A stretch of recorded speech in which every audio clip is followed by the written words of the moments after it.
हरिओम.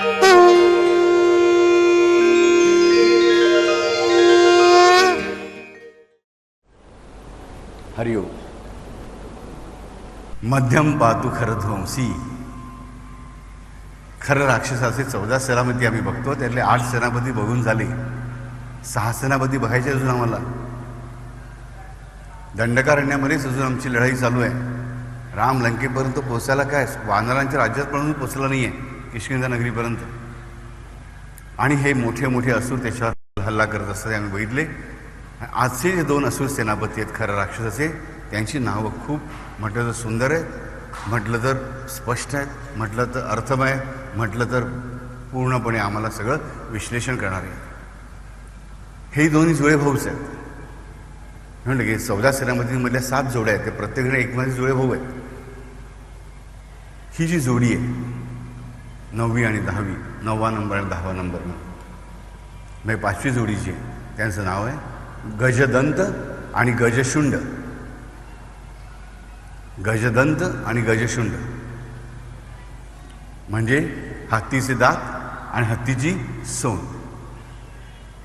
आम्ही नेहमी मराठीत म्हण वापरतो, दाखवायचे दात वेगळे आहेत त्या माणसाचे आणि खायचे दात वेगळे आहेत. हे कोणाच्या बाबतीत खरं असतं? हत्तीच्या बाबतीत. त्याचे दाखवायचे दात वेगळे असतात आणि आतमध्ये खायचे दात वेगळे असतात.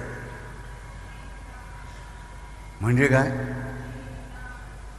ढोंगेपणाच, पण आणखीन वेगळ्या प्रकारे.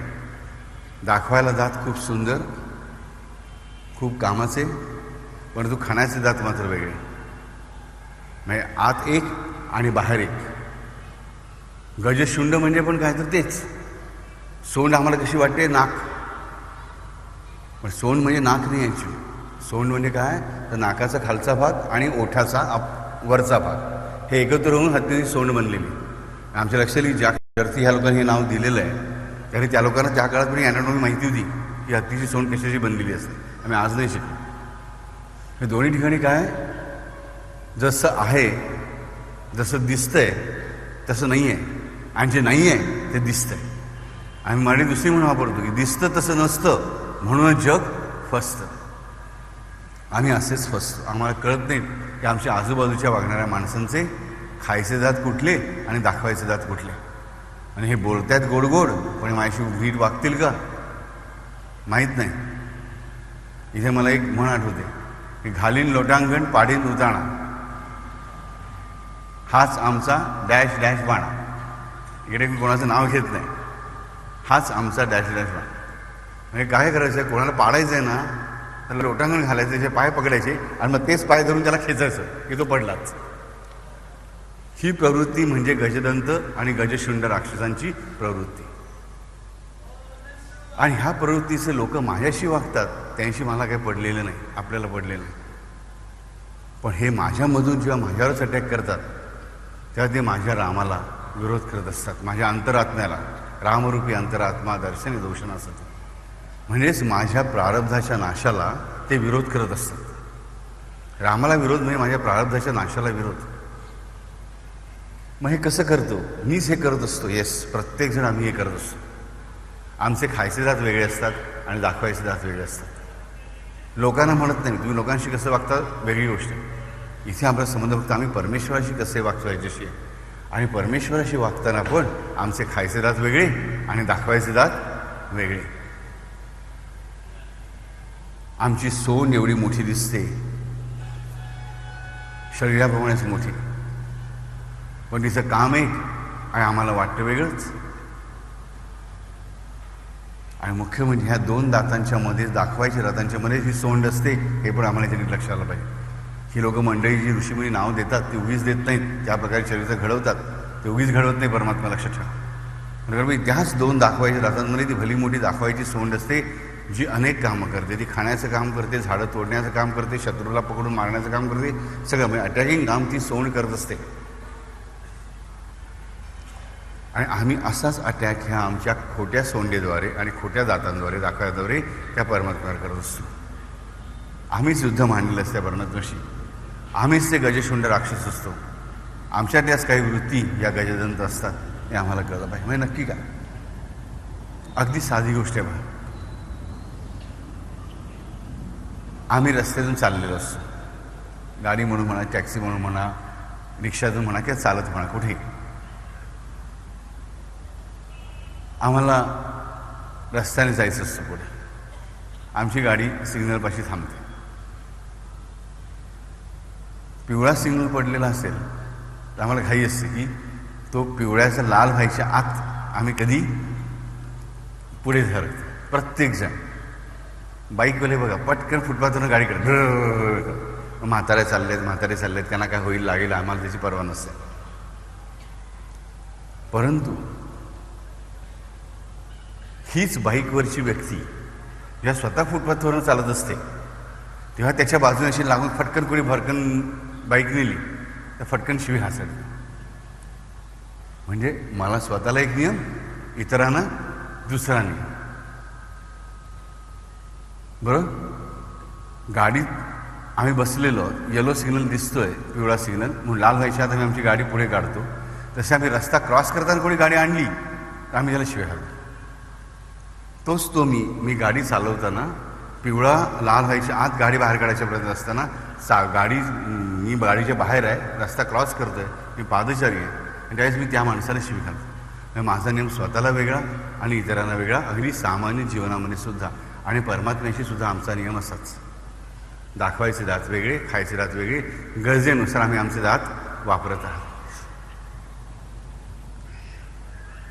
घरामध्ये आमच्या देवाचा एक फोटो असतो, देवाच्या 2-4 मूर्ती असतात. आम्ही त्यांना फुलं वाहतो, गणपतीला दुर्वा वाहतो, काय अमुक ते वाहायचं तरी वाहतो, उदबत्ती लावतो, दिवा लावतो, नमस्कार करतो. काय स्तोत्र म्हणायची तर स्तोत्र म्हणतो, 7:30 असेल तर मारुती स्तोत्र नक्कीच म्हणतो, शनी महात्म्य वाचतो, जे काय म्हणून करायचं आम्ही सगळे करत राहतो. परंतु महत्त्वाची गोष्ट म्हणजे एकदा ती पूजा संपली, तिथून मी वळलो की मग संपूर्ण दिवसामध्ये मला ती जागा एकदा तरी आठवते का? आम्ही सबंध दिवस घरामध्ये फिरत असतो. समजा सुट्टीचा दिवस घ्या का कामाचा दिवस घ्या, गृहिणी घ्या की जी संपूर्ण दिवस घरामध्ये, मी असं पण सबंध दिवस देवाला नमस्कार करत राहते, पण चुकीचं. पण आमच्या घरामध्ये जे देव आहे त्यांचं स्थान आमच्या मनामध्ये काय, तर सकाळी एक पूजा करायला पाहिजे, ती पूजा केली बस संपलं. त्याच्यापेक्षा याची किंमत आम्हाला वाटत नाही. अष्टविनायकाची यात्रा करत आम्ही 2 दिवसामध्ये यात्रा करू, धाड इकडून तिकडे. आल्यावर तुम्ही विचारा कुठला गणपती कुठे, कोणाला पत्ता लागत नाही. कारण ते बिचारे ट्रॅव्हलवाले त्यांच्या मार्गाने करतात, त्यांना त्यांच्या वृत्तीने करणं भाग आहे. पण आम्ही जे भक्त म्हणून जातो, आम्ही ना विचार करतो का? आता काही दिवसांपूर्वी मंडळी अष्टविनायक यात्रेला जाऊन त्याने ते कुठे यात्रेकर ह्याच्याकडे स्वतःच यात्रा काढली होती, आता 2 गाड्या केल्या होत्या आणि गेली होती मंडळी. मला म्हणाले बापू मस्त झाली, सुंदर झाली यात्रा. म्हटलं फार छान. म्हटलं सुरुवात कुठे केली, अमुक केली, ठिकाणी केली. शेवटी आम्ही सगळ्यात थेऊरला आलो, चिंतामणीला. म्हटलं उत्कृष्ट. कसं काय वाटलं चिंतामणी? काय मस्त आहे, एकदम मन कसं प्रसन्न होतं. 8 विनायकाचं दर्शन घेतलं, मस्त वाटलं. माझी एक मोठी इच्छा होती की अष्टविनायकाचं दर्शन घ्यायचं, झालं. म्हटलं एक काम कराल का? म्हणजे ही माझ्याकडे ना थोड्या, तुम्ही कालच जाऊन आलात, काल तुम्ही तिथं चिंतामणी जाऊन आलात, माझ्याकडे ना अष्टविनायकांचे फोटो आहेत, पण याखाली नाव नाही आहे कुठलीकडचं ते नाव म्हटलं तर मला लिहून द्याल का? नाही, हातात घेतले नाही. हा थेऊरचा नाही, हा पालीचा नाही, हा सिद्धेश्वर नाही, हा बल्लाळेश्वर नाही, हे नाही असं नाही. 3 तास बसले, सगळे मंडळीने तरी बोलावून घेतलं गेलेलं आहे, पण कोणाला ओळखता नाही की हा गणपती नक्का कुठला, हा थेऊरचा चिंतामणी की हा मयुरेश्वर की हा अमुक की आता तमुक. नाही बाबू तसे सगळे सारखेच दिसतात. म्हटलं येस. मग मी त्यांना म्हणून किती वेगळे आहे, प्रत्येकामध्ये वेगळ्या आकृती आहे म्हटलं. पण बापू कसं आहे ना, आम्ही तिकडे जातो, तिकडे आम्हाला माहिती असतं की हा आहे म्हणून. आलं शिवाय म्हणजे आम्ही देवाकडे गेलो, देवाला बघण्यासाठी, ते गाव बघण्यासाठी, कशासाठी गेलो आम्हाला माहीत नाही. आणि बापू तसा एवढूसा थोडा फरक आम्हाला कसा कळणार? न कळू दे. म्हटलं हरकत नाही. म्हटलं दुसरी गोष्ट विचारली, म्हणजे थेऊरच्या गणपतीला चिंतामणी का म्हणतात ते काय आपल्याला माहीत नाही, पण चिंता दूर करत असावं बहुतेक चिंता दूर करत असावं म्हणून म्हटलं तिकडे नदीची तीरावर पण काहीतरी आहे ना. हो म्हणे, आम्हाला नेलं होतं तिकडे सगळे, पण सगळी घाण होती म्हणे, कुठल्या ती बाईंची समाधी आहे म्हणे तिकडे. म्हटलं हो, कुठल्या बाई? म्हटलं या नाही माहीत नाही, कोणती बाई होत्या म्हणे, खूप मोठ्या बाई होत्या म्हणे, यांची समाधी होती. आम्हाला माहीत नाही की सती रमाबाई पेशव्यांची समाधी आहे. ऐतिहासिक पण आम्हाला त्या तिकडचं काही माहिती नाही. की रमाबाई कोण? बाजीराव पेशव्यांची बायको उत्तरात.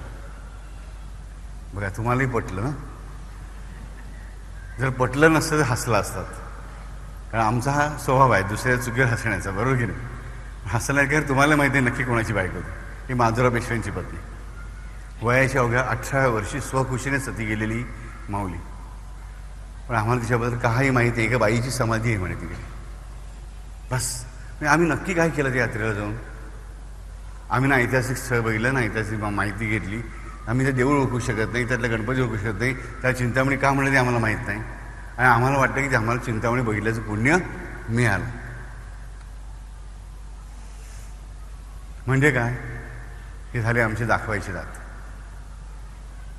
की आम्ही अष्टविनायक जाऊन आलो आणि दाखवतोय कोणाला? त्याला जो तुमच्या दाखवायच्या दातून पाडू शकतो आणि खालच्या दातून पाडू शकतो. हे आम्हाला कळलं. आम्हाला दिखाऊ पण जात नाही. परत जाताना सुद्धा तिकडे आम्हाला प्रत्येक तीर्थक्षेत्रात काय घाण आहे, काय घाण आहे, काय घाण आहे, शी. मग जाता कशाला? नाही, आमची भावना आहे म्हणून जातो. मग कधी विचार केला की मी त्या तीर्थक्षेत्रातले एक 5 फुटाची जागा ती स्वतःहून झाडीन आणि स्वच्छ करीन? हा विचार कधी आमच्या मनामध्ये येतो? नाही येत. नावं ठेवायला काय जातं? फुकटात आहे ना नावं ठेवायचं. आम्हाला आमची व्हाईट कॉलर राहते. नंतर त्यानं विचारलं, म्हटलं बाबांनो मला सांगा, तुम्ही म्हटलं एवढे अष्टविनायक करून मला सगळं म्हटलं चांगलं केलं, तर म्हटलं अष्टविनायकाचं काय अशी म्हटलं काय थिअरी काय म्हटलं ह्याच्या मागे, तुमची मतप्रणाली काय आहे म्हटलं ह्याच्या मागे जाण्यामागे? नाही म्हणे, साधी सुधी आहे. आम्ही म्हणे एक मानतो की परमेश्वर सगळा एकच. म्हटलं व्हेरी गुड. आम्ही म्हणे असं काही सगुण साकार जास्त काही मानत नाही. परमेश्वर ह्या शक्तीवर आमचा विश्वास आहे, पण आम्ही देवदेव काही करत नाही. पण तरी एक हिंदू संस्कृतीची नीट माहिती व्हावी म्हणून म्हणे आम्ही इकडे 8 ठिकाणी फिरलो. म्हणजे तुम्हाला काय हिंदू संस्कृती कळली ह्या 8 ठिकाणी गेल्यानंतर? तुम्ही अभिषेक केलेत, गणपतीला हार घातलेत, ह्याला तुम्ही हिंदू संस्कृती म्हणाल का? तिकडे लोकांनी घाण करून ठेवलेली होती, भिकारी भीक मागत होते, ही म्हणजे हिंदू संस्कृती, भारतीय संस्कृती आहे का? नाही. पण कसं आहे की ज्या काळापासून चालत आलेल्या परंपरा आहेत त्याचं काहीतरी पावित्र्य असतं, ते आपल्या पुढच्या पिढीपर्यंत आम्हाला देता आलं पाहिजे. पण म्हटलं तुम्ही जर सगळे गेला होता त्यातली पुढची पिढी मला कुठे दिसली नाही. सगळ्यांचं वय 55च्या वर होतं. म्हटलं ह्याला तुम्ही पुढची पिढी म्हणत असाल तर म्हटलं कठीण आहे आधीच्या पिढीचं. नाही, मुलांना तसा वेळ नव्हता ना. म्हणजे आमच्या लक्षात की आमच्या प्रत्येक प्रश्नाला आमच्याकडे उत्तरच नाही आहे. आम्ही वेळ मारून घेतो. बुद्धिवादी म्हणायचं, आम्ही इंटेलिजंट, आम्ही सुशिक्षित, म्हणून आम्हाला सगुण साकार मूर्तीपूजा वगैरे या गोष्टी सगळ्या फालतू वाटत नसतात. आम्हाला त्याचं महत्त्व माहिती असतं. हातातून मूर्ती पडली तर 4-5 दिवस पुढे झोप लागत नाही, ते मला माहिती असतं. अपशकुन झाल्याची आम्हाला भीती असते, सगळं असतं. पण आम्हाला बाकीचा समाज काय म्हणेल की आम्ही सुशिक्षित आहोत, एवढे आम्ही चांगल्या पोझिशनवर आहोत, मग आम्हाला लोक काय म्हणतील, ह्या विचारामुळे आम्ही त्या परमेश्वराच्या भक्तीपासून लांब राहतो. म्हणजेच आमचे खायचे दात परमेश्वराच्यासाठी पण वेगळे, दाखवायचे दात पण वेगळे. तर दुसऱ्या टोकाला काही मंडळी एवढंच स्तोम माजवतात, एवढंच स्तोम माजवतात घरामध्ये परमेश्वराचं आणि परमेश्वराच्या भक्तीचं, की घरची मंडळी कंटाळून जातात. भक्ती तुम्ही 24 तास करा, माझी काही हरकत नाही, पण त्याचा दुसऱ्या कोणाला त्रास होता का म्हणे? मी माझ्या घरामध्ये भक्ती करतोय, नामजप करतोय, जे काय करतोय, इतरांना मी त्रास देणार असेल तर ती भक्ती उरत नाही. इतरांना त्रास देऊन मी परमेश्वर नामस्मरण करू शकत नाही, मला कळलं. एक व्यक्ती समजा 10 बाय 10ची खोल्या असं मुंबईमध्ये चाळीमध्ये, सकाळी पहाटे ब्राह्ममुहूर्त 3:20 उठली आणि मोठमोठ्या रामरक्षा म्हणायला लागली. घरातल्या बाकीच्या मंडळींची काय वाट लागेल मला सांगा? त्यांना विनाकारण उठायला पाहिजे ना. तुम्ही रामरक्षा म्हणत आहे म्हणत म्हणा की मग की तोंडाला पुटपुटा ना. काय तुम्हाला असं वाटतं की मोठ्याने जेवढे ओरडाल तेवढे भगवान त्याच्या कारणात तो काय बहिरा आहे? नाही. पण आम्हाला हे दाखवायचं असतं. घरामध्ये आमच्या गणपती आला की गणपतीपेक्षा जास्त आमचं लक्ष कशावर असतं? बाजूच्या डेकोरेशनवर. मोदक किती, खायचं काय. बघा, सगळी व्रतं घ्या आमची. आमचं व्रत वैकल्य म्हणजे काय? तर जेवण. ह्या व्रताला हे जेवण पाहिजे, त्या व्रताला ते जेवण पाहिजे, ह्या व्रताला ते जेवण पाहिजे, संपलं. आणि दुसरं मागच्या वेळेस सांगितलं त्याप्रमाणे दाखवायचं नैवेद्य. आम्ही नैवेद्य दाखवतो. हा शब्द बदला पहिल्यांदा. आमचं शब्दच किती चुकीचा आहे बघा. आम्ही मुद्दाम तो वापरतो. नैवेद्य आम्ही देवाला अर्पण नाही करत, आम्ही दाखवतो. खाल्ला तर चुकून तशा दाखवा आणि उचलून घेऊन या परत. कारण आमचा भावच मुळी असा आहे की त्याला दाखवायचं नैवेद्य. दाखवायचं नाही, नैवेद्य देव समोर खरोखर खातो हा माझा भाव असलाच पाहिजे, तरच नैवेद्य देव ग्रहण करीन. नाहीतर तुमच्या 4 शीतांची त्याला काही आवश्यकता नाही, हे नीट लक्षात घ्या. जो सगळ्या जगाचं भरण पोषण करतो त्याला तुमच्या एका लाडवाने, एका चमच्या भाताने काय होणार आहे मला सांगा? त्याला काही त्याची आवश्यकता नाही, तुम्हाला त्याची आवश्यकता आहे. पण आम्ही पहिल्यांदा जो शब्द वापरतो ना, नैवेद्य दाखवणं, तो पहिल्यांदा बंद करा. हे नाटक आहे. शांत चित्ताने ती थाळी घेऊन जा. मग ते पाणी उजव्या बाजूने डावीकडे फिरवायचं की डावीकडून उजवीकडे फिरवायचं, या फालतू गोष्टी अडकू नका. देव डावीकडे पण आहे आणि उजवीकडे पण आहे. देव सगळीकडे हे मला पहिल्यांदा कळलं आहे. ते उजवीकडे डावीकडे फिरवलं, डावीकडून उजवीकडे फिरवलं म्हणून देव पाठ करून बसेल असं मुळीच नाही मला कळलं. खाली चौकोन भरीव करायचा की गोल करायचा की रिकामा करायचा की पोकळ करायचा, 3 शीतं ठेवायची की 9 शीतं ठेवायची. अरे कुठल्या ग्रंथात लिहिलं मला आणून दाखवा. कोणी ते फडतूस माणसं काय लिहिलं ते आणून दाखवू नका मला. वेदांमध्ये दिलं आहे नाही, उपनिषदांमध्ये दिलं आहे नाही, मग लिहिलं आहे कशामध्ये? पण आम्ही नैवेद्य दाखवतो. ते ताट आणायचं, ते ताट देवाच्या समोर ठेवायचं, ते पाणी बरोबर फिरलं पाहिजे, खाली चौकोन बरोबर, त्याच्यावर 3-3 शीतं काय, त्याच्यावर तुळशी पण ठेवायचं, नमस्कार करायचा, ताट उचललं लगेच क्या. असा विचार काही खरं देव पहिलाच घास घ्यायला गेला असेल आणि मी ताट उचललं. काही म्हणलं तर त्याच्यापेक्षा भयानक असा मी बघतो. एवढूसं ताट, त्यामुळे एवढूसा भात, एवढूशी चटणी, एवढूशी. अरे तुम्हाला खायला भरपूर पाहिजे, त्याला मध्ये एवढूसं का? कारण दाखवायचं आहे ना, दाखवायचं. तर दुसऱ्या रोगाला काही मंडळी अतिरेक करतात. घरामध्ये लहान मुलं आहेत, भुकेलेली आहेत, म्हातारी बाई आहे, तिला औषधं घेऊन तिला सहन होत नाही भूक, गर्भवती स्त्री आहे. नाही, देवाची पूजा झाल्याशिवाय घरात पूजा आहे. जे कोणी अन्नाचं थेंब घ्यायचं नाही, बरोबर उपाशी मेली ते आम्हाला हरकत नाही. ही पण चुकीचीच गोष्ट आहे. असा जो देव म्हणेल की माझ्या आधी लहान मुलं जेवली, माझ्या आधी म्हातारी माणसाने खायला घातलं, माझ्या आधी गर्भवतीला खायला घातलं म्हणून मी तुमचा नैवेद्य स्वीकारणार नाही, तर तो देवच नाही. हे आम्हाला पहिल्यांदा कळलं पाहिजे. असं जर कोणी असेल तर तो देवच असू शकत नाही. आम्ही नीट शिकलं पाहिजे. देव असं म्हणेल का की तुमच्या पोराबाळांना उपाशी ठेवा, दुपारी 3 वाजेपर्यंत तुमची पूजा होईल भजी आल्यानंतर, त्यानंतर मग मला प्रसाद दाखवा, नैवेद्य दाखवा आणि मग तुम्ही खा. चुकीची गोष्ट आहे. आम्ही मोठ्या माणसांनी कळ धरलीच पाहिजे. का? आमचा रिस्पेक्ट, आमचं वय, आमची नीती, आमची श्रद्धा ह्या सगळे नक्कीच. पण त्याच्यापुढे आम्ही 8-10 वर्ष लहान मुलांना करून चालणार नाही. त्यांना त्यातलंच जेवण आम्ही दिलं तरी देव मुळीच रागवत नाही, आम्हाला कळलं पाहिजे. म्हणजे देवाशी वागताना पण आम्ही दाखवायचे दात वेगळे, खायचे दात वेगळे. देवाच्या नावाने उपवास करायचा, मुख्यमंत्री देव आम्हाला कधी उपवास करायला सांगत नाही. उपवास शब्दाचा अर्थ काय? उपवसती, ती जवळ बसणे, परमेश्वराच्या जवळ बसणे म्हणजे उपवास करणे. आम्ही उपवास म्हणजे फराळ करणे. त्यामध्ये आम्हाला कोणी सांगितलं की नुसतं दूध आणि फळं घेऊन उपवास करा तर आमच्या पोटात खड्डा. मी म्हटलं, एका व्यक्तीने मला मस्त दगा दिला. म्हटलं त्याला बाबा 3च फळं घेऊन उपवास करायची. त्याची तब्येत टुमटुमीत दिसायला लागली मला. काही दिवसामध्ये वजन अधिक वाढायला लागलं. दररोज फक्त 3 फळं घ्यायची. म्हटलं काय रे बाबा काय करतोस? नाही, 1 कलिंगड, 1 अख्खा फणस आणि 1 टरबूज. दिवसभरात मी एवढंच खातो, 3च फळ. म्हणजे म्हटलं आयडिया सुंदर आहे. सांगायला काय, दिवसात फक्त 3 फळं खातो, पण अख्खा फणस, अख्खा कलिंगड आणि 1 टरबूज. पण संपूर्ण उपवास कसा आमचं लक्ष कशामध्ये असतं? खाण्यामध्येच असतं. का? म्हणजेच आमच्या उपवासामागची आमची भावनाच मग पूर्ण होत नाही. उपवास जरूर करा. उपवासामध्ये खूप चांगली शक्ती आहे, मला मान्य आहे. फास्टिंग ज्याला म्हणतो ते सुद्धा करायला हरकत. पण मग जेवढं मला जमेल झेपेल त्या मार्गाने मी हळूहळू करत नाही. उगीच दुसऱ्याचं ऐकून मी करायला जायचं, माझं लक्ष परमेश्वराकडे नाही आणि मुलांवर वसवस करत राहायचं. हरताळकेच्या नावाखाली आम्ही लहान मुलींना उपाशी ठेवतो. हा चांगला नवरा मिळावा म्हणून. अरे चांगला नवरा मिळाला नक्की मिळेल, पण त्या पोरीला उपाशी कशाला ठेवतो तुम्ही एवढं? तिला शांत चित्ताने गौरीची पूजा करायला सांगा. तुम्हाला मनापासून करायचं ना, गौरीची पूजा कर बाई. गौरीला जसा श्रेष्ठ पती मिळाला तसा तुलाही श्रेष्ठ पती मिळू दे म्हणून प्रार्थना कर. तुम्ही जरी प्रार्थना करा.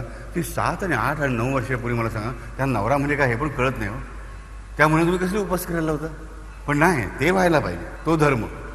ह्याच्यात धर्म नाही आम्हाला पहिल्यांदा कळलं पाहिजे. ह्याच्यात धर्म काही नाही. भगवंताशी माझी बांधिलकी ज्याने घट्ट होते तो धर्म. पण आम्ही ह्या गोष्टींना धर्म म्हणतो. आमचा धर्म ह्यामध्ये अडकतो. उभं गंध लावायचं की आडवं लावायचं, संपलं. ह्या बोटाने लावायचं की ह्या बोटाने लावायचं, ह्या बोटाने लावायचं ह्या बोटाने कोणी चुकून लावलंच की आम्हाला प्रॉब्लेम झालाच. औक्षण करताना म्हणून 1000 वेळा तुम्हाला सांगितले ती अंगठी घ्या आणि सुपारी घ्या, ह्याची काही आवश्यकता नाही. घेतलं तर मला आनंद आहे, मला काही म्हणायचं नाही. पण ते असं फिरवू की असं फिरवू आणि असं फिरवलं तर डोळे वटारायची काही आवश्यकता नाही. आम्हाला ह्या सगळ्या गोष्टीतून मुक्त व्हायला पाहिजे. कारण ह्यामुळेच आमच्या जीवनामध्ये हा गजदंत आणि गजशुंड कार्यरत असतात. ते आम्हाला आमच्या रामापासून लांब ठेवत असतात. ह्यामध्ये होतं काय, भाव निघून जातो राजानं, म्हणजे तो राम निघून जातो आणि उरतं फक्त शुष्क वृक्ष कर्मकांड, की ज्याला शशी भगवंताचं काहीही देणं घेणं नाही. अगदी मनापासून तो राजा परमेश्वराशी काहीही देणं घेणं नाही. परमेश्वर देणं घेणं फक्त प्रेमाशी आहे. प्रेमाने केलेली सेवा म्हणजेच भक्ती. भज सेवायाम, त्याला 3 प्रत्यय लागून भक्ती शब्द बनतो. म्हणजेच प्रेमाने केलेली सेवा म्हणजेच भक्ती. हे आम्हाला नीटपणे कळलं. तसंच आमच्या पंचयज्ञामध्ये एक यज्ञ म्हणजे कुठला, तर पितृयज्ञ, म्हणजे पितरांचं पूजन. आईबाप जिवंत आहेत तोपर्यंत त्यानं चांगलं वागवायचं नाही. पण ते मेले ना की मात्र 13वं 12वं 10वं अगदी जोरदार. आई बापाला 2 पकवानं खायला घालतील ना स्वतःच्या हाताने. पण आलेल्या 100 माणसांना मात्र 5 पकवानं त्या दिवशी मी खायला घालणार जागर करून वरती. का नाही केलं तर पाप लागलं तर, उद्या भूतून आई आली तर घ्या काय. हे श्राद्ध त्यांना पोचणार आहे, नाही पोचत. हे आम्हाला पहिल्यांदा कळलं. परत श्राद्ध करताना आम्ही करतो काय, 3 पिंड ठेवतो. समजा आता एक मुलगा आहे, त्याचे वडील वारले. वडील समजा 70 वर्षाचे, 80 वर्षाचं धरूया, 80 वर्षाचे वडील गेले तर आम्ही 3 पिंड ठेवले. म्हणजे एक त्या 80 वर्षाचे वडील म्हणजे एक्स, मिस्टर एक्स, त्यांचे वडील मिस्टर वाय, त्यांचे वडील मिस्टर झेड. काय बाई असेल तर ती बाई, तिची सासू आणि तिची सासू, आम्ही असे 3 नावही ठेवली. का तर ह्या पिंडांमुळे आम्ही जे अर्पण करू त्यांना पोहोचणार आहे. राजानं मला सांगा, जर समजा एखाद्याचा पुनर्जन्म झालेला असेल तर तो स्वीकारणार आहे तुमची गोष्ट तिकडे? स्वीकारणार आहे का मला सांगा? नाही स्वीकारणार. ह्याचा अर्थ श्राद्ध करू नका असं माझं मुळीच म्हणणं नाही. पण जिवंतपणे आईवडिलांना आधी प्रेम द्या, जिवंतपणे आईवडिलांची सेवा करा. ते खरं श्राद्ध आहे आणि ते खरं तर्पण आहे. आणि हे मात्र धर्मग्रंथांमध्ये दिलेलं आहे. हे आम्हाला कळलं की खरं श्राद्ध म्हणजे काय आणि खरं तर्पण म्हणजे काय. ते जिवंतपणे आईवडिलांची सेवा करणं, आईवडील जिवंत असताना, आईवडील जिवंत असताना त्यांना मनाला आनंद वाटेल असं वागणं म्हणजे खरं श्राद्ध आणि खरं तर्पण. मेल्यानंतर आम्ही ते करतो ती फक्त त्यांची आठवण आहे. त्यामुळे त्यांना काहीही फरक पडत नाही. आम्हाला कळलं पाहिजे. एखादा पुण्यवान मनुष्य आहे आणि त्याच्या मुलाने श्राद्ध घातलं नाही म्हणून तो म्हातारा काही नरकात जाणार नाही, तो स्वर्गातच जाणार आहे. आणि एखाद्या पाप्याच्या मुलाने किती मोठं श्राद्ध घातलं म्हणून त्याचा म्हातारा बाप काय स्वर्गात जाणार नाही, तो नरकातच जाणार. हे पण आम्हाला कळलं.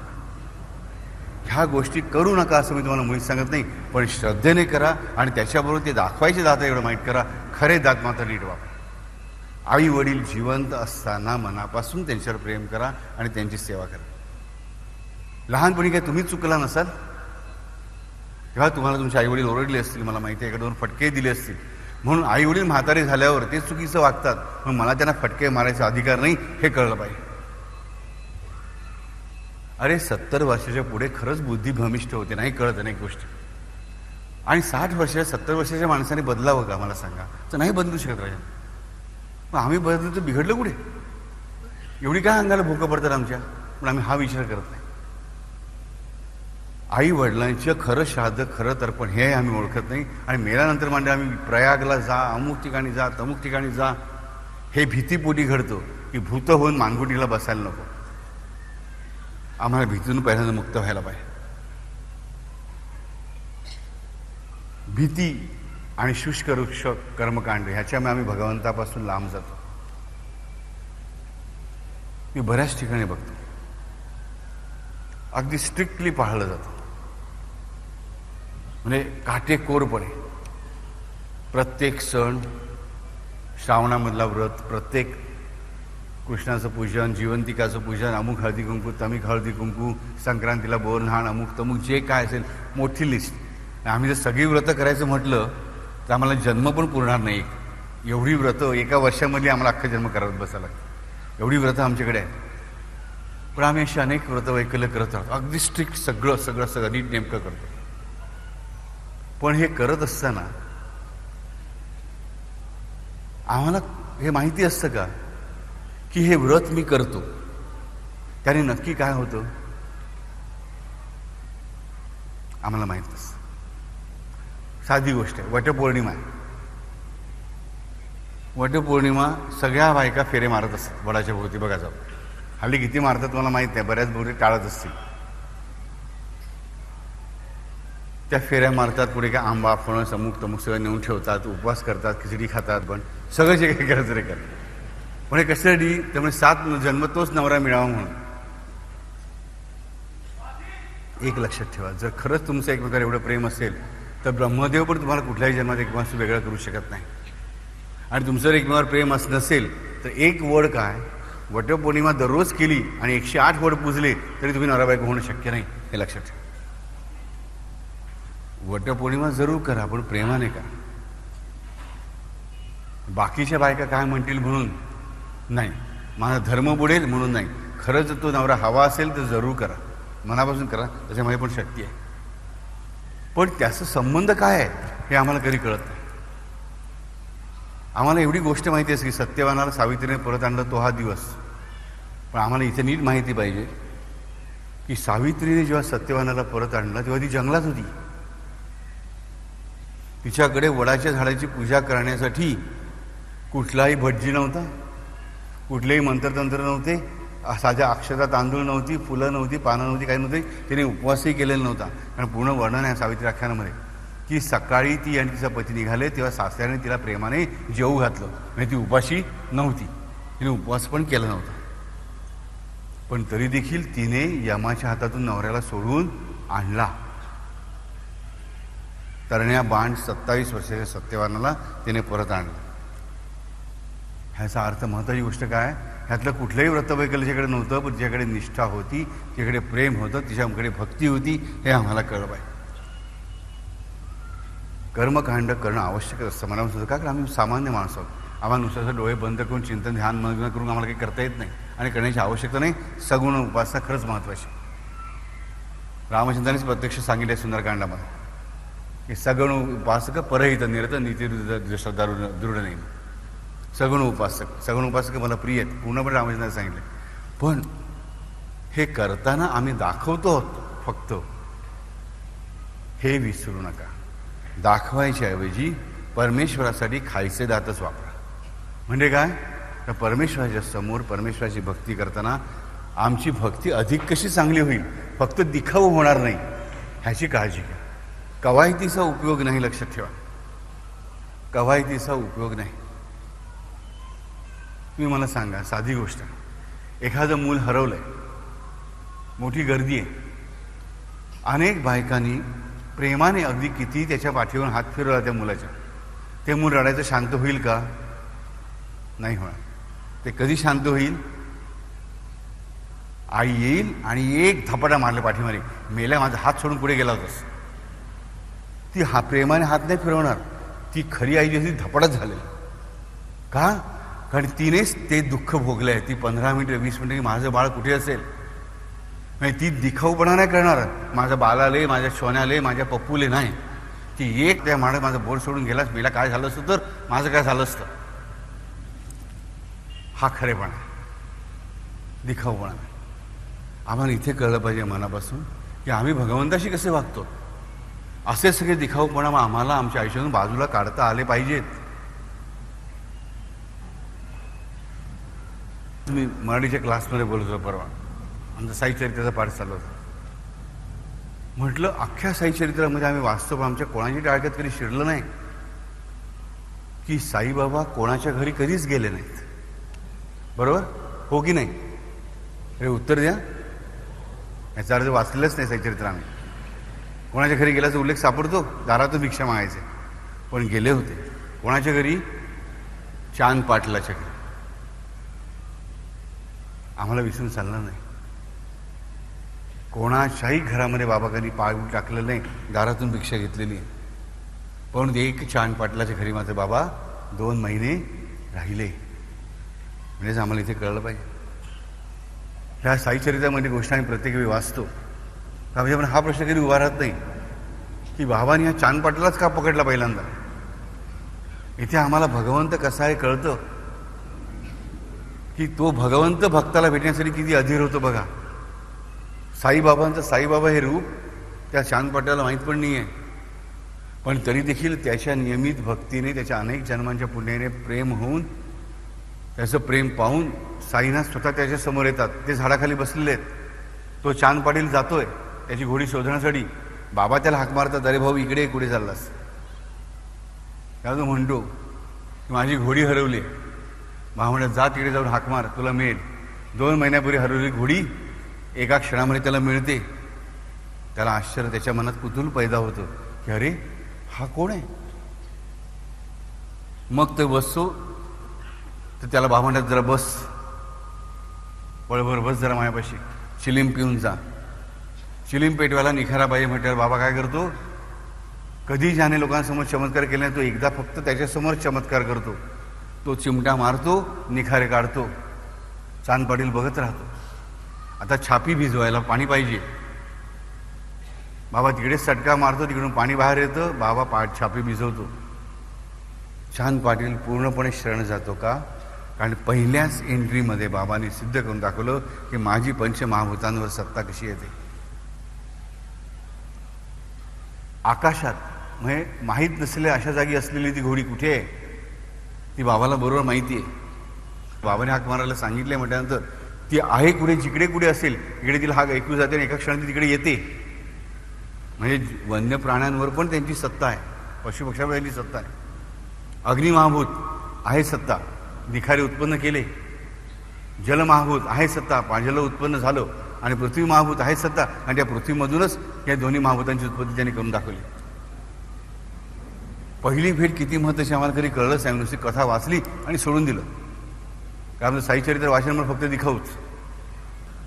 तुम्हाला अपेक्षा बापरे आमच्याशी गोडगोड बोलावं तर माझ्याकडे यायचं काम नाही, अगदी स्पष्टपणे. कारण तुम्हाला गोडगोड वाटावं असं बोलायला मी इथे बसलं नाही. तुमचं खरंच मनापासून चांगलं व्हावं, तुम्ही खरंच चांगल्या मार्गावर ठामपणे राहा. तुम्हाला कोणापुढे लाचार होण्याची वेळ होणे हीच माझी इच्छा आहे. आणि मनापासून प्रेमाने साईचरित्र वाचून ते समजून घ्यायचा प्रयत्न केला पाहिजे की पहिल्या भेटीमध्येच बाबा काय करतो बघा. भगवंत आम्हाला असा भेटतो राजांनो, लक्षात ठेवा. आमच्यासाठी समोरून येतो, पण आम्ही चांद पाटण्यासाठी त्याच्या पायाची नतमस्तक न होता हा कोण फकीर आहे जाऊ दे शिव्या घालत पुढे निघून जातो. आमचं नशीब फुटकं ठरतं, चांद पाटलाचं नशीब श्रेष्ठ ठरतं. आम्हाला कळलं पाहिजे की प्रत्यक्ष पहिल्याच भेटीमध्ये हा साईनाथ त्याचं पंचमहाभूतांवरचं सामर्थ्य, सत्ता प्रगट करतो आपल्या भक्ताकडे. आणि मग आमचा आजचा महत्त्वाचा प्रश्न म्हणजे की चांद पाटलाच्या घरी बाबा का जातो? चांद पाटील त्याला म्हणतो बाबा माझ्या घरी येणार का? घर तुमचंच आहे. त्याक्षणी बाबा म्हणतो हो. आमची भावना आहे का की रामा हे घर तुझंच आहे? नुसतं तोंडाने म्हणणं वेगळं आणि खरोखर मनापासून माझी ती भूमिका असणं की हे घर तुमचंच आहे. देवा हे तुझंच घर आहे, मी ह्या घरात राहतोय, तू मला राहायला दिलंस. भले लिगली माझं नाव असेल ब्लॉकवरती, पण हे घर देवा, विठ्ठला, भगवंता, कृष्णा, रामा, जो काही आमचा देव असेल तो, हे देवा तुझं आहे असं आम्ही कधीतरी देवाला सांगितलं ना मनापासून, आणि माझी ती भूमिका जर खरी असेल तर भगवंत माझ्या घरात नक्की राहायला येईल. पण आम्ही फक्त तोंडाने म्हणू देवा घर तुझं आहे, पण नाही, आम्ही काय म्हणतो देवा माझ्या घरी गणपती बसतो. आम्ही लोकांना सांगतो माझ्या घरी गणपती बसतो. तुझ्या घरी गणपती बसतो? मग तुझ्या घरी कोणीच बसत नाही. तुझ्या घरी मग फक्त तूच. प्रेम गलियती सांग करी तेमा दुजा न समान. हे कबीराचं म्हणणं आम्हाला नीट पटलं पाहिजे. माझ्या घरी गणपती नाही बसत. गणपतीच्या घरात मी आहे 2 दिवस तरी. 2 दिवस तरी माझं घर गणपतीचं घर आहे हे मला पटलं पाहिजे. म्हणून जुन्या काळामध्ये पद्धत काय होती? गणपतीचं घर. 4-5 कुटुंबीय मंडळी बसायची. एकुणी चालत नाही, आमच्या गणपतीच्या घरी चाललं. ज्या घरी गणपती बसायचा त्या घराला गणपतीचं घर म्हटलं जायचं. पण आम्ही आज ती भाषा विसरून चाललो. पण आम्ही जर चांदपाटल्यासारखं मनापासून सांगू शकलो आमच्या देवाला की साई हे घर तुमचंच आहे, तरच तो बाबा आमच्याकडे राहायला येणार आहे आम्हाला कळलं पाहिजे. मध्ये म्हणाल बापू म्हाळसाबरीचा अत्यंत महान भक्त होता, बाबा त्याच्या घरी का नाही गेले? चांदपाटल्यापेक्षाही सगळ्यात पुढे म्हाळसापतीला कोणी गाठू शकत नाही, तुकारामाला कोणी गाठू शकत नाही. त्याच्या घरी बाबा काय राहायला नाही गेले? हा पण आम्हाला प्रश्न पडला पाहिजे. ह्या शंका कुशंका नाहीत की आम्ही आमची भक्ती वाढवण्यासाठी परिप्रश्नेनं सेवया आहे. परिप्रश्न जे गीतेमध्ये सांगितले त्याप्रमाणे उपदेक्षम ते ज्ञानम ज्ञानीनः तत्वदर्शन. तर आमच्या मनात हा प्रश्न उठाय मग म्हाळसापतीच्या घरी बाबा का नाही गेले? किंवा आम्हाला गेले असले आम्हाला माहीत नाही. नाही, स्पष्ट उल्लेख आहे ते कुठेही गेले नाहीत घरी आल्यापासून कोणाच्याही घरी. कारण म्हाळसापतीच्या घरी म्हणजे कुठे? कारण म्हाळसापती हा अशा भूमिकेमध्ये आहे की त्याचं काहीच नाही आहे. जे बाबांचे पाय तेच त्याचं घर आहे. त्यासाठी घर ही संकल्पनाच मग नाही आम्हाला कळलं पाहिजे. म्हाळसापतीसाठी सर्वची गुरुराव झाले. त्याचं घरदार सगळं काही त्याचं फक्त साईनाथच होता. म्हणजे त्याचं घर त्याला वेगळं आहेच कुठे? साईनाथाने कठीणातील कठीण परीक्षा म्हाळसापतीचीच घेतली. ब्रह्मांडी प्राण लावले. आम्ही ती कसा वाचतो 3 दिवस. आणि म्हाळसापतीला सांगितलं माझं डोकं मांडीवर घेऊन बसून राहा आणि माझ्या देहाचं जतन कर. हे सगळे येतील आणि मला गाडायला बघतील, तू मला गाडून देऊ नकोस. शरीर थंड पडलेलं, नाडी चालत त्या म्हणा. सगळे म्हणाले आता 2 दिवस झाले, वास येईल त्याला, त्या गाडून टाकलं. म्हाळसाहेब म्हणाला रे काय हिंमत आहे कोणाची हात लावाल तर मी आडवा पडीन. आणि नेमका त्याच घटनेनंतर ही मंडळी जोग असताना म्हाळसापतीचा तेव्हा असणारा एकुलता एक मुलगा, त्यानंतर दुसरा मुलगा म्हणजे मार्तंड बाबा झाला. तो मुलगा अकस्मात निधन पावतो घरी. द्वारकामाईपासून हाकेच्या अंतर म्हाळसापतीचं घर आहे. तिकडून म्हाळसापतींची पत्नी, म्हाळसापतींची आई आणि बहीण रडताना म्हाळसापती ऐकतायत. पण तरी म्हाळसापती आपली मांडी सोडत नाहीत. म्हणजे आम्हाला कळलं म्हाळसापतींचं घर कुठे आहे? म्हाळसापतींचं घर त्यांच्या बाबांच्या पायाशी आहे. हे म्हाळसापतीच्या घरी जाण्याचा प्रश्नच उद्भवत नाही. साईनाथांचे चरण हेच म्हणजे त्यांचं घर आहे. हे आम्हाला शिकलं. आम्ही भले एवढी मोठी परीक्षा देऊ शकणार, आम्ही सामान्य माणसं, परंतु आम्हाला त्यांच्यासारखं बनायला, त्यांची कॉपी करायला प्रयत्न करायला काही हरकत ते आम्हाला कळलं पाहिजे. जी काय आम्ही तुळशीपत्र वाहू ती प्रेमाने वाहू. फोटो पुसायचा तो आम्ही स्वच्छ करताना प्रेमाने पुसू. ही भगवंताची मूर्तीने, हा भगवंतच माझ्या घरामध्ये या भावनेने आम्ही करू. माझ्या घरात गणपतीची मूर्ती नाही आहे, गणपती आहे. 2 दिवस 1.5 दिवस माझ्या घरात मी पादुका आणणार, ते पादुका नाही आहे, तोच आहे. हे आम्हाला पूर्णपणे पटलं पाहिजे, तरच गोष्टी आमच्यासाठी बदलतील. नाही तर काय, तो गजदंत आणि गजशुंड हे आमच्या जीवनामध्ये कायम सतत गाजवत राहणारच. आणि त्यामुळे होतं काय की तो परमात्मा आणि आम्ही आमच्यामध्ये मोठी दरी आम्हीच उत्पन्न करतो आणि मग आमच्या जीवनामध्ये सुख, शांती, तृप्ती आम्हाला मिळत नाही. आम्ही वेगळी स्वरूपं आणत राहतो. घरामध्ये पती पत्नीबद्दल सुखी नसतोच, पत्नी पत्नीबद्दल सुखी नसते, पण लोकांपुढे मात्र आम्ही सुखाने असल्याचा वावर दाखवतो. ते आवश्यक आहे. घरातली किलमिश आम्ही बाहेर दाखवणे जरूर नाही. पण ही परिस्थिती आमच्यावर काय येते हा विचार आम्ही करेन. आम्ही स्वतःशी प्रामाणिक नसतो. म्हणून भगवंताशी प्रामाणिक राहणाऱ्याला आधी स्वतःशी प्रामाणिक राहायला शिकलं पाहिजे. आणि ज्याला स्वतःशी प्रामाणिक राहायचं त्यांनी भगवंताशी प्रामाणिक राहण्याचा प्रयत्न केला पाहिजे. तर मी माझ्याशी स्वतःशी प्रामाणिकपणे राहू शकतो. इतरांशी प्रामाणिकपणे राहणं लांब राहिलं, कारण कलियुग आहे. मला माहिती आहे सगळ्यांशी खरं बोलून तुम्हाला चालणार नाही. पण भगवंताशी मात्र वागताना मला 100% नाही, 100 नाही, 1000% कळलं पाहिजे की इथे मला खायचे जात वेगळे आणि दाखवायचे जात वेगळे. असं करून चालणार नाही. माझा दिखाऊपणाला इकडे काडीची किंमत नाही. मला सगळे मुखवटे, खायचे जात निराळे आणि दाखवायचे जात निराळे म्हणजे काय? मुखवटे. मला माझे सगळे मुखवटे फेकून देता आले पाहिजे. फेडून या वस्त्र जाहलो निर्लज्ज. फेडून या वस्त्र म्हणजे अंगावरची ही शर्ट पॅन्ट काढून नाही, त्याचा तो अर्थ नाही करायचा आम्हाला. फेडून या वस्त्र म्हणजे मूर्खा नाही, माझ्या कसा मुखवटा नाही, जसा मी आहे तसं तेव्हा तुझ्या पुढे. ही वृत्ती मला माझ्या अंगी बाणवायला. घरामध्ये आम्ही मुलांवर संस्कार करत नाही आणि मुलांकडून चांगल्या वागणुकीची अपेक्षा करतो, फक्त उपदेश करून. हे खायचे दात वेगळे आणि आमचे दाखवायचे दात वेगळे. तुम्ही तुमच्या आईवडिलांशी जसे वागणार असाल तसेच पुढे तुमची मुलं तुमच्याशी वागणार आहेत, हे मात्र कधीही विसरू नका. हा कर्माचा अटळ सिद्धांत आहे. कर्माचा अटळ सिद्धांत आहे. हा कोणालाही कधीही चुकलेला नाही की एखादा मनुष्य त्याच्या आईवडिलांशी वाईट वागला आणि त्याची मुलं त्याशी चांगली वागली, असं कधीही झालेलं नाही आणि होणार नाही. हा कोणालाही चुकलेला नाही. चुकेल कधी?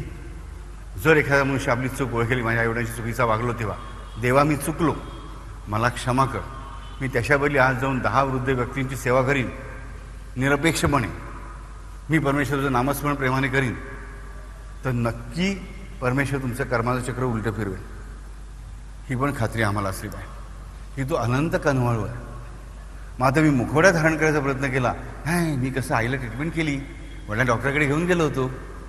स्वतः येशूचे देऊन बसू नका परमेश्वराला, तो सगळं जाणतो खरं काय आणि खोटं काय, हे आम्हाला नक्की माहीत पाहिजे. आणि हे जर आम्हाला माहीत नसेल तर हे आमचे फक्त मुखवटे आहेत आणि परमेश्वराकडे कोणाचाही मुखवटा टिकू शकत नाही, कारण तो आर पार बघणारा असतो, आम्हाला कळत आहे. परंतु आम्ही हे करत नाही, म्हणून भगवंतापासून जे मिळवायचं ते आम्ही मिळवू शकत नाही. पण असं साईनाथांच्या साईचरित्रामध्ये आणखी एक सुंदर गोष्ट घडते, आम्हाला पण स्पष्टपणे कळतं की कसं साईबाबांनी स्पष्टपणे आम्हाला सांगितलं की खायचे दात आणि दाखवायचे दात निराळे ठेवू नका, माझ्याशी आहेत जसे तसेच वागा. स्पष्ट शब्दामध्ये त्यांनी सांगितलं. अनेक प्रसंगांना सांगितलं, पण एक प्रसंग खूप स्पष्टपणे आमच्या डोळ्यासमोर येतो. तो प्रसंग आम्ही 85 परीक्षामध्ये पण लिहितो, त्याच्यावर बोलतो, पण आम्हाला त्याच्याबद्दल खूप प्रेम पण वाटतं. साईबाबा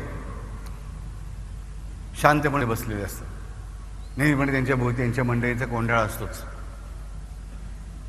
हेमाडपंत येतात, हेमाडपंतांसारखा भक्त आहे, जो स्वतःच ही गोष्ट लिहितोय. आणि माधवराव देशपांडे कोणीतरी बघतात तर हेमाडपंतांच्या कोट्यांच्या वळ्यांमधून फुटाणे खाली पडतात. मग म्हणतात, बापरे, बाजार बघून म्हणे बहुते फुटाणे रगडीत आलेला दिसतो. मग हे बाकीचे मंडळी बघतात, हेमाडपंत उठून उभे राहतात, तर कोट्यांच्या वळ्यांमधून, कोट असायची त्या काळामध्ये, त्या वळ्यांमधून भरपूर फुटाणे बाहेर पडतात. एवढे फुटाणे आम्ही 85ला प्रॅक्टिकल करतो. ठेवायचे म्हणून बसायचं म्हटलं हे 2-4 फुटाणे पण उरत नाही त्या वळ्यांमध्ये. मग हेमाडपंत तिथून चालत आले, इथे बसले आणि पाय चेपत होते बाबांची वणी उभे राहून. मग ते पडले कसे नाहीत, ते आमचं एकदा साईनाथ जाणतो कसे पाडायचे. आणि मग ते म्हणतात की हा फुटाणे रगडत आलाच. हेमाडपंत म्हणतात, बाबा असं नाही हो, मी सकाळपासून बाजारात पण गेलो नाही, मी फुटाणे काय खात येणार, आणि मला असं एकट्याला खायची खरंच सवय नाही हो बाबा. बाबा त्यांना स्पष्टपणे सुंदर प्रश्न विचारतात, बरोबर असलेलं देतोस, पण बरोबर नसेल त्याचं काय, मला आठवून मला देतोस काय. हा प्रश्न हेमाडपंतांसाठी नाही, हा आम्हाला सगळ्यांसाठी आहे. हेमाडपंत इकडे स्वतःवर बालन घेत आहेत आम्हाला सगळ्यांना समजून घालण्यासाठी. हे बाबा सांगतात की बघ राजा विचार कर. आणि इकडे मग आम्हाला पुढे दुसरी कथा येते चरित्रामध्ये कृष्णाची. कृष्ण सांदीपनीच्या आश्रमामध्ये आहे. कृष्ण आणि बलराम लाकडाच्या मुळे आणायला रानात गेलेले आणि गुरुपत्नी सांदीपनीची जी पत्नी आहे म्हणजे गुरुमाऊली जी आहे कृष्णाची, ती विचार लक्षात आली, बापरे या मुलांना मी उपाशीच पाठवलं, पण ती सुदाम्याबरोबर चणे पाठवून देते या मुलांना खाण्यासाठी. सुदामा घेऊन जातो, पण सुदाम्याची बुद्धी कशी बदलते बघा, की आपणच सगळे चणे खाऊया, कृष्णाला काही द्यायचे नाहीत. कृष्ण थकलेला असतो, सुदामा म्हणतो माझ्या मांडीवर झोप ना डोकं ठेवून. कृष्णाला झोपायला जागा दिली आणि कृष्णाला डोळा लागला म्हणताना त्याने चणे खायला सुरुवात केली. कृष्णाने झोपेतून जागा विचारलं, काय रे सुदाम्या काय खातोस. अरे दादा काय खाऊ, थंडीने माझे दात कुडकुडत आहेत, खायला काय दगड खाऊ. खरंच आयुष्यभर दगड खायची वेळ आली. आयुष्यभर सुदाम्याचं आयुष्य किती गरिबीत हालाकीत भिकारीपणाने गेलं का, तर जे त्याचं नव्हतं त्याने खाण्याचा प्रयत्न केला म्हणून. तुम्ही म्हणाल बाबू त्याला कुठे माहिती होतं कृष्ण देव आहे ते. जिने आज्ञा केली ती गुरुमाऊली होती हे विसरू नका. आम्ही बरेच मंडळी पळवाट काढतो की असं कसं देव वागला सुदामेशी. सुदामाला थोडंच माहिती होतं कृष्णदेव आहे तेव्हा. अरे सुदामाला कृष्णदेव नाही माहिती होतं, पण ती गुरुमाऊली हे तर माहिती होतं. तेव्हा कुठे अक्कल शेण खायला गेलो ते मला सांगा. नाही, म्हणजे आम्ही असे वादविवाद खोटे तयार करतो आमच्या स्वतःच्या संरक्षणासाठी. पण तेच जेव्हा सुदाम्याच्या स्वतःच्या कष्टाचे थोडेसे पोहे त्याची पत्नी शिजवते आणि त्याच्याकडे देते आणि ते घेऊन तो कृष्णाकडे जातो, कृष्ण त्याला एका देशाचा राजा करतो. ही गोष्ट आम्हाला कळली पाहिजे की जेव्हा आम्ही खोटारडेपणा केला देवाशी, आमच्या डोक्यावर संकट येऊन आदळलं म्हणून आम्हाला कळलं पाहिजे. तर स्वकष्टार्जित थोडेसे पोहे एवढ्या वर्षानंतर सुद्धा आम्ही घेऊन जातो. कृष्ण त्याला स्वतःच्या आसनावर बसवतो, प्रेमाने त्याचे ते पोहे खातो आणि परत जेव्हा सुद्धा मग घरी जातो बघतो काय संपूर्ण जीवनच बदलून गेलेलं आहे. आमचं पण जीवन असंच बदलेल, पण कधी? जेव्हा आम्ही सुदामा होऊ तेव्हा. सुदामा होऊ तेव्हा. पण ते होणं नाही. इथे दाम म्हणजे तो दाम नाही आहे, मला कळलं. दाम म्हणजे उदर, दाम म्हणजे वक्रता. दाम शब्दाचा अर्थ आहे कुंभ. दाम शब्दाचे अनेक अर्थ, प्रत्येक अर्थाने सुदामा शब्द आमच्यासाठी खूप उपयोगाचा आहे. भगवंताचं एक नाव आपण बघितले, दाऊम दामोदराय नमः, तोही एक वेगळा अर्थ आहे. पण इथे आम्ही साधा सुदामा ह्याच गोष्टीच्या अनुरूपाने, म्हणजे एकच गोष्ट सुदामीची आम्हाला माहिती आहे की सुदाम्याने जेव्हा लवाडी केली त्याच्या नशिबात काय येऊन आदळलं, आणि तेच त्याने त्या भगवंताशी स्वतःचे एवढूशे पोहे स्वतःच्या प्रेमाने घेतलेले, स्वतःच्या कष्टाने कमावले आणि प्रेमाने त्याला अर्पण केले. त्या जीवनामध्ये काय बदल घडवून आणला? कारण त्याने मुखवटा म्हणजे खोटेपणा टाकला होता, म्हणून हे आम्हाला नीट कळलं. आम्हाला भले वाटत असेल की ज्या देवाला काही कळत नाही, त्याला कळत असतं. मी आजच सकाळी कोणाशी बोलतो, मला आठवत नाही. म्हटलं राजानो, देव शब्दाची व्याख्या काय लोकांची म्हटलं तर जो आड येत नाही तो देव. आम्हाला देव कसा पाहिजे? तर जो आमच्या आड येणार नाही तो. जो आमचा आड येतो त्याला आम्ही देव म्हणायला तयार नाही. म्हणजे देवाने कसं आम्हाला पाहिजे तेव्हा, आम्हाला पाहिजे तसं, आम्हाला पाहिजे तेवढंच अस्तित्व राखावं. जेव्हा आम्हाला नको तेव्हा तो नको. आम्हाला पाहिजे तसंच त्याने करायला पाहिजे, आम्हाला पाहिजे त्या पद्धतीनेच त्याने करायला पाहिजे, आम्ही सांगू तेव्हाच करायला पाहिजे. आम्हीच जेव्हा त्याकडे लक्ष देणार नाही, राग म्हणायला नको, म्हणजेच आमच्या आड येणार नाही असं देव आम्हाला पाहिजे. आमच्या मनात जे जे येईल ते पूर्ण करणार असेल तरच तो आमचा देव, नाही तर तो आमचा देव नाही. म्हणजेच गजदंत आणि गजशुंडांचं आमच्यावरचं राज्य, आमच्यावरचा हल्ला, दोन्ही. मूर्तीतला देव आम्हाला बरा वाटतो का? कारण तो आड येत नाही ना. त्यासमोर खोटं बरं बोललं, अरे देवा खरंच मी या जन्मात काही केलं नाही रे, तरी असं का? तो बिचारा काय तोंड हलवून बोलत नाही. आम्हाला तो बरा वाटतो सोयीचा. जागता जीवितात जे समोरून उभा राहिला त्याच्यासमोर बोलताना आम्हाला मग ट्रिकने बोलावं लागेल. काही चूक झाली असेल तर क्षमा करा. हां, म्हणजे काय म्हटलं तर हो, म्हटलं तर नाही. आलं समज? हे मुखवटे आहेत. जो आड येत नाही तो देव नाही. देवानेच आड यायला पाहिजे तुम्हाला. अरे मनात येणारी तुमच्या प्रत्येक इच्छा पूर्ण झाली तर ती किती वाईट गोष्ट होईल याचा विचार करा. एक दिवस बसा आणि मनामध्ये तुम्ही ज्या ज्या इच्छा केल्या होतात त्या लिहून काढा, आणि त्यातल्या किती पुऱ्या नाही झाल्या म्हणून तुमचं भलं झालं आहे ह्याचा विचार करा. ते लक्ष देईल की मनात तुमच्या अनेक इच्छा पुऱ्या न झाल्यामुळेच तुमचं भलं झालेलं आहे. म्हणजेच माझ्या आड तो देव आला म्हणून माझं भलं झालं, लक्षात ठेवा. जर माझा देवावर विश्वास आहे, श्रद्धा आहे, तर मला माहीत पाहिजे की माझ्या आयुष्यामध्ये येणारं संकट पण त्याच्या परवानगीशिवाय आलेलं नाही. त्याच्या परवानगीशिवाय माझ्या जीवनात काहीही होऊ शकत नाही, जर मी भक्त खरा असेल तर. हे मला माहीत नाही. त्यामुळे देव माझ्या आड यायलाच हवा हे मला कळलं पाहिजे. कारण तो आड आला तर मी आडात पडणार नाही. आता इकडे आड आणि तिकडे वीर, अशी माझी परिस्थिती कायम असते. आणि म्हणून आम्हाला कायम एक गोष्ट राखली पाहिजे की दिखाऊपणा सोडला पाहिजे. आणि हा दिखाऊपणामध्ये गजशुंड आणि गजदंत, आम्हाला हे कळलं पाहिजे की देव कशाला भुलतो. दुर्योधना घरच्या पंचपक्वान्नाला तो भुलला नाही. तो विदुर पत्नीच्या घरच्या साध्याच्या जेवणासाठी आसुसलेला होता, आणि तिने जेव्हा भक्तिभावाने त्याच्या तोंडाकडे बघत बघत केळी काढून फेकून दिली आणि साळं त्याच्या हातात दिली, त्याने ती सालं प्रेमाने खाल्ली. हे आम्हाला कळलं. दिखाऊपणा करणाऱ्या दुर्योधनाला तो कधीही भुललेला नाही. तो भुलला, तो अर्जुनालाच भुलला.